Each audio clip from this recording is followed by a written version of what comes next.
Oke, teman-teman semua, di video kali ini gue akan ngajarin kalian step by step gimana caranya kalian bisa keluar dari yang namanya kemiskinan. Beneran, jadi sini gue mau ngajarin ilmu ya, buat kalian yang mau belajar gimana caranya kalian bisa keluar dari kemiskinan. Kali ini agak beda, gue pakai papan tulis, biasa gue kan di ruangan gue sana, enak duduk. Kali ini gue berdiri, biar gue bisa jelasin konsepnya itu lebih detail ke kalian, gimana caranya kalian bisa keluar dari kemiskinan. Karena gue liat banyak banget ya video gimana cara nabung, cara ini, aduh, menurut gue keribetan, simpang siur, yang ngajarin juga gak punya duit gitu. Jadi kalau lu belajar sama orang gembel, lu akan jadi orang gembel juga. Karena rata-rata bahkan yang kalian bayar financial advisor gitu kan, oh kasih saran finansial kalian bayar 1 juta buat waktunya gitu. Itu apa yang dia ngerti gitu. Dia aja buang waktunya ngajarin lu cuma buat uang 1 juta gitu. Jadi itu lu pahami bener-bener gitu. Ketika lu mau hire seorang financial advisor gitu yang dolarnya banyak, kok gue bayar dia waktunya ngajarin gue begini 1 juta gitu.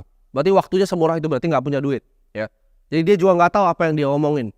Di sini gue mau ngajarin kalian apa yang gue udah praktekin ya. Gue praktekin itu nggak cuma dari uang 1 juta jadi 10 juta, uang 10 juta jadi 100 juta, uang 100 jadi 10 M ya. Tapi dari gimana caranya gue dari uang awal gue punya 2 juta sampai sekarang di ratusan miliar.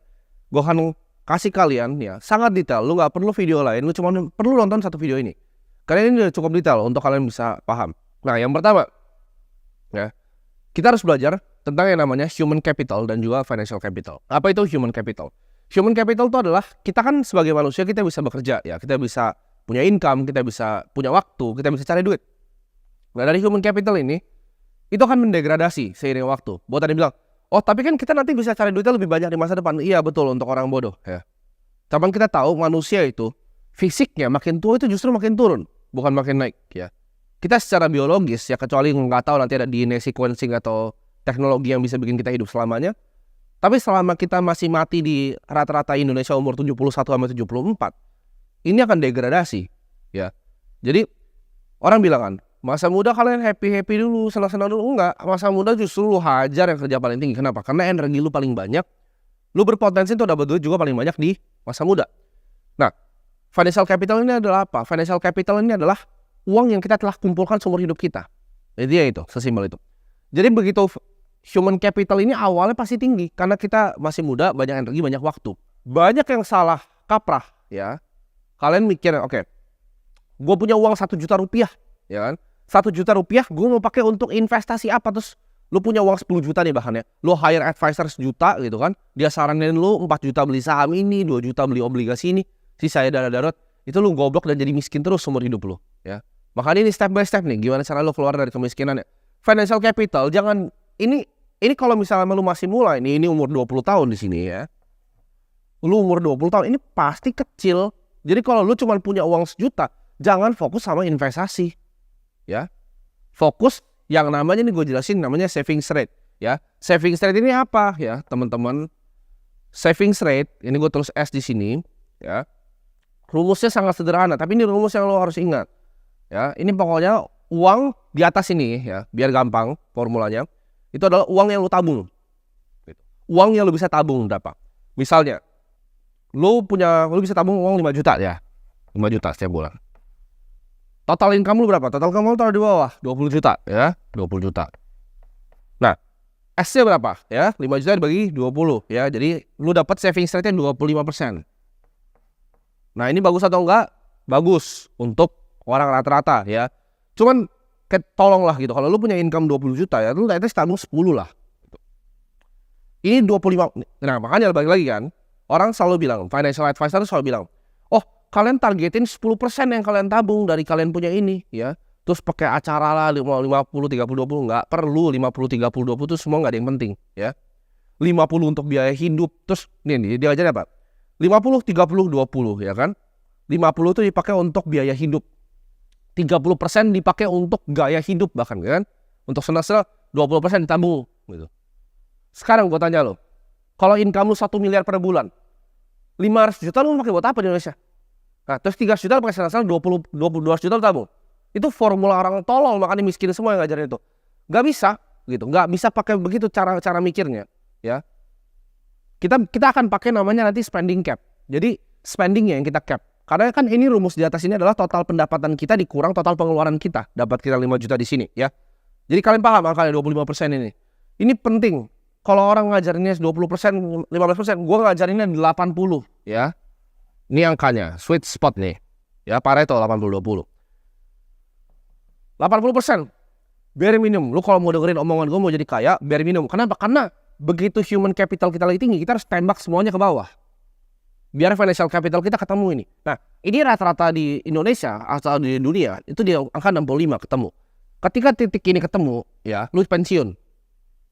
Financial capital lu bisa nge-support semua biaya hidup lu.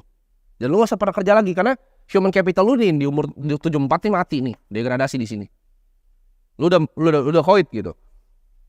Ini cepat-cepat naikin ke 80%. Mumpung lu masih bisa kerja, mumpung lu masih bisa bikin duit. Jadi, kalau misalnya uang lu 10 juta, yang lu investasikan berapa? 8 juta. Terus, oh tapi gue biaya hidup gini, lu kebanyakan gaya. Ya, gue kasih tau lu kebanyakan gaya. Gue masih naik ya mobil Ford Fiesta. Rekening gue isinya miliaran, bos. Ya. Orang kayak anak-anak seumuran gue itu umur 18 tahun, ya 19 tahun. Itu pasti udah aneh-aneh langsung ganti. Ya. Gue bahkan beli Audi aja mobil gue itu di saat aset gue udah berlebih, ya. Bahkan di saat aset gue udah hampir puluhan miliar, gue baru beli Porsche Cayman gitu. Jadi gue nggak tiba-tiba langsung beli barang. Ya. Mungkin banyak yang kira gue spendingnya banyak. Kenapa? Karena gue udah nyampe di sini, bos. Setelah gue mau spending apa juga uang gue udah nggak bisa habis gitu. Gue udah bisa pensiun bahkan. Ya, gue nggak usah bikin video-video gini ngajarin anak kayak kalian gitu. Nggak penting buat gue. Kita balik lagi. 80% ini capnya ya. Terserah lu mau dengerin atau enggak. Cuma lu percaya gue, angkanya itu sweet spotnya 80. Apapun yang lu bikin, lu tabung 80%. Oke? Ketika nanti lu degradasi, harusnya lu udah kena titik ini. Ketika lu udah mulai tua, lu harusnya kena titik ini. Nah, financial capital ini kita build dari awal. Sekarang pertanyaannya kan, gimana cara mempercepat financial capital naik biar ketemu? Bener kan? Karena average-nya di 65. Gimana cara kita tarik mundur nih? Ya. Jadi umur 30. Enak kan? 30 lu bebas. Cara tarik mundur adalah apa? Dengan permainan ini. Ya. Financial capitalnya. Sekarang kita udah belajar human capital. Gimana caranya tambahin human capital? Gampang. Kerja lebih keras pakai otak gitu. Income-nya gedein ya kalau lu kerja nih. Makanya gue gak pernah saranin. Oh lu keluar dari pekerjaan lu full time di trading apa gitu. Lu jadi orang miskin, bos. Ya. Lu kerja aja ya. Baik-baik sama bos lu. Lu kalau misalnya next ada, makanya gue gak suka. Ada orang ngajarin kayak begini, suka ngerendahin orang yang kerja, gitu. Gak ada salahnya jadi orang yang kerja ya. Malah kerja itu jadi lu punya bantalan. Lu kerja, ya kan lu kerja yang bener, lu cari side hustle, lu jualan barang kayak, lu bikin apa kayak di samping ya.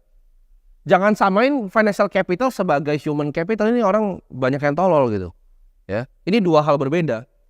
Human capital lu pisahin, financial capital lu pisahin. Nah sekarang gimana cara kita grow financial capital? Karena human capital lu cari udah banyak lah. Itu intinya satu. Kalau human capital itu cuma satu. Kata-katanya skill nih. Nah dah. Lu miskin, lu gak punya skill. Ya lu gak penting berarti. Lu mau naikin level misalnya duit lu, ya lu naikin levelnya. Misalnya di sini ada kamera itu kan. Lu mau naikin level lu, ya naikin skill videografinya. Gitu kan. Simple. Hidup itu cuma skill. Literal cuma skill. Ya. Makin tinggi skill lu, ya lu makin besar dapat uang. Nah kalau financial capital ini orang yang banyak buyar, ya kan? Disuruh tabung dana darurat dulu, disuruh beli asuransi dan lain-lain, ya. Nanti itu gue bisa buka panjang dan lebar ya tentang itu semua, teman, bukan di video ini. Tapi nanti gue akan sharing. Ada beberapa jebakan yang akan bikin kalian gak akan grow ini, ya. Karena jadi kalau kalian pernah cari-cari ya ada di salah satu materi CFA level 3, yaitu ada konsep yang namanya single concentrated asset class position. Artinya apa? Satu posisi yang sangat terkonsentrasi. Jadi kalau lu mau bikin kekayaan, lu boleh diversifikasi. Jadi orang banyak yang salah nih. Mereka diversifikasi pas masih 10 juta gitu. 5 juta ditaruh di saham, ya kan? 2 juta ditaruh misalnya di Bitcoin, 3 juta ditaruh di reksadana pasar uang. Duit lu 10 juta, bos. Apa yang lu mau diversifikasi? Itu hilang semua juga, lu cari besok bisa gitu. Lu coba pikir pakai otak deh. Lu apa yang lu mau diversifikasi uang lu cuma 10 juta, 100 juta. Apa yang lu mau diversifikasi? Itu hilang juga masuk got juga gue gak tahu gitu uang 100 juta. Jadi nggak ada yang perlu diversifikasi di uang 100 juta. Kalau uang lu sini 1 triliun ya silahkan. Nah, lu mau bikin apa kayak lu bikin restoran kayak lu mau bikin tempat biliar itu suka-suka lu gitu. Cuman kalau misalnya uang lu masih di sini nggak ada gunanya diversifikasi. Single concentrated asset class position. Nah, aset class kita bahas aja nih. Anggap yang ini expected risk, ini potensi returnnya. Ini resikonya deh makin besar, ini return makin besar. Makin muda umur lo, ya, makin muda umur lo mainnya di mana? Ini cash, bonds, properti, saham, kripto, main di mana? Ayo, pikir coba, main di mana? Ini resiko, ekspektasi resiko, potensi return. Gue udah bilang, harga untuk jadi kaya, ya, harga untuk jadi kaya adalah berani mengambil resiko. Jadi, mentok dong. Harga jadi kaya resiko. Masa lu mau kaya tanpa resiko? Ya lu pegang cash aja sini di bank, lu kena inflasi. Cuman apa yang terjadi dengan lu pegang cash kan? Gue udah buktiin di banyak video gue kan, ya. Bahkan gue udah tuntun kalian untuk grow financial capital. Yang gue lakukan tuh gue bantu kalian grow financial capital biar cepet naik sini nih, naik sini. Biar gak gembel-gembel amat hidupnya. Ambilnya di sini, paling pojok, ya. Single concentrated di sini. Semua dari sini lu tembak sini, ya. Jangan mikir kebanyakan. Gue udah kasih blueprintnya nih, game plannya. Lu mau keluar dari kemiskinan lu ngikutinin, pasti keluar lu dari kemiskinan.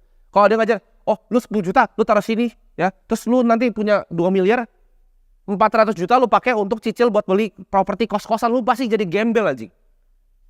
Sama kayak semua orang yang bikin itu gembel. Gak ada satu orang kaya pun yang gue lihat, oh gue mau investasi 1000 kos-kosan. Gak ada. Mereka bangun gedung, ya. Mereka gak bangun gedung kantor kayak gini, disewain lantainya. Gak ada yang mau main kos-kosan orang-orang beneran kaya. Mereka bikinnya SCBD, mereka bikinnya PIK 2, dikeruk laut jadi tanah. Itu permainannya. Bukan bikin kos-kosan ya. Tapi itu buat lain cerita ya. Intinya, lu lupain semua ini ya. Mau obligasi, properti. Memang ini resiko paling tinggi, tapi lu masih muda. What's there to lose gitu loh. Karena bukan seberapa keras kita kadang mendayung gitu. Tapi kapal lu naik apaan sih? Kalau lu kapalnya bolong lu di cash. Hah? Lu mau dayung pakai sampai tangan lu juga, mau gayung lu sampai lu ember-ember keluarin air, lu bakal tenggelam juga gitu. Tapi kalau naik speedboat di sini kan enak. Kenapa gue cepet sini? Gue naik speedboat, bos. Apalagi lu yang karyawan ya kan? Karyawan gitu. Uang lu fluktuatif nih. Uang lu tuh begini nih. Sorry. Karyawan, uang lu justru stabil bukan fluktuatif. Kayak begini. Patah kapur gua, nggak apa-apa. Ini pendapatan lu kalau karyawan ya. Kalau lu karyawan, lu harus cari investasi yang justru begini. Ya. Jangan lu cari investasi yang begini lagi, bos. Lu karyawan, lu tabungnya di sini. Gembel lu pasti seumur hidup. Tapi kalau lu cari yang ujung sini, kestabilannya cari dari gaji. Baru investasi ya lu mainin begini. Karena kenapa? Lu bisa ngambil drawdown ketika dia turun, lu bisa tembak ke bawah. Karena lu punya. Nah, makanya kalau lu bilang, oh gue bisa jadi full time trader, yes, ya itu mungkin 1% gitu kan, ya 1% bisa gitu, tapi 99% yang lain gagal. Kalau lu merasa lu spesial tuh, lu sejago itu, monggo. Tapi kalau full time trader masuknya kemana? Itu masuk tetap ke skill, human capital, jangan salah, ya full time trader itu masuknya di skill, human capital. Lu bikin hedge fund lah sana, terus lu structure di Singapura gitu kan, lu cari LP taruh duit di lu mainin, itu skill. Human capital, itu bukan financial capital. Financial capital lu apa? Management fee-nya nanti ya, dari hasil fund lu. Ini sesimpel ini. Jadi lu cari uang sebanyak-banyaknya dari human capital pas lu masih muda. Jangan mikirnya, oh nanti gua akan naik pangkat jadi direktur. Jangan gitu. Sekarang tembakin semua ke aset yang paling tinggi. Kripto. Gak mau belajar kripto, beli Bitcoin aja, percaya gua gitu. Lu beli Bitcoin aja, lu tabung ya. Berapapun pendapatan lu dikurang pengeluaran lu, 80% wajib lu tabung ya. Sesimpel itu. Lu grow terus HC-nya 80% lu tabung, lu tembakin ke bawah ya. Lu masukin ke kripto. Itu cara lu keluar dari kemiskinan dalam waktu 5 sampai 10 tahun. Lu save video ini, lu enggak usah dengerin yang lain financial advisor, enggak ada yang punya duit ya. Enggak usah dengerin yang lain. Tonton satu video ini. Simple, ini gue jelasin bener-bener kayak gue ngejelasin anak SD gitu. Tadi sebelumnya sebenarnya gue bikin video yang kayak gini, cuman gue banyak pakai yang lebih ribet gitu. Ya, gue baru ingat ini, kalian beta aja nggak ngerti gitu. Jadi gue cari yang paling sederhana ya. Gue cari gimana caranya gue bisa gambarin paling sederhana untuk kalian. Jadi semoga bermanfaat videonya, semoga kalian bisa keluar dari kemiskinan.